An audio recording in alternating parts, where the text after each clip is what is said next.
শ্রমিক প্রতিবাদ সভায় উপস্থিত রয়েছেন শ্রমিক জাগরণ মঞ্চের সম্মানিত সভাপতি জনাব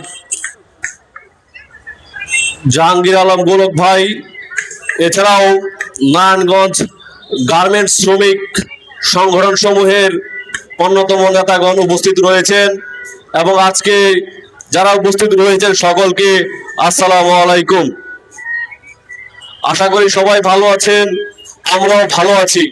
কিন্তু আজকে আমরা মাঝে মধ্যে ভালো থাকতে পারি না যখন দেখি একজন দিনমজুর সাধারণ শ্রমিক তার ন্যায্য আদায় বেতন পায় না সঠিকভাবে।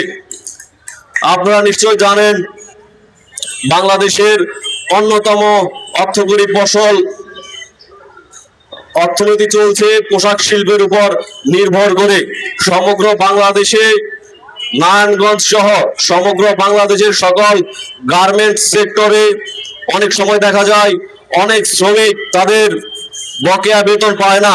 মালিকরা গার্মেন্টস বন্ধ করে কোনো প্রকার আলোচনা ছাড়াই চলে যায়।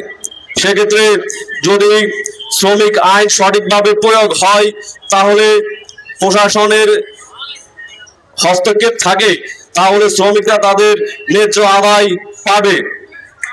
এছাড়া শ্রমিকরা যাতে কোনো প্রকার ঈদের আগে বোনাস বেতন সুষ্ঠুভাবে পায়, আমরা চাই সেই ব্যবস্থা করা হোক।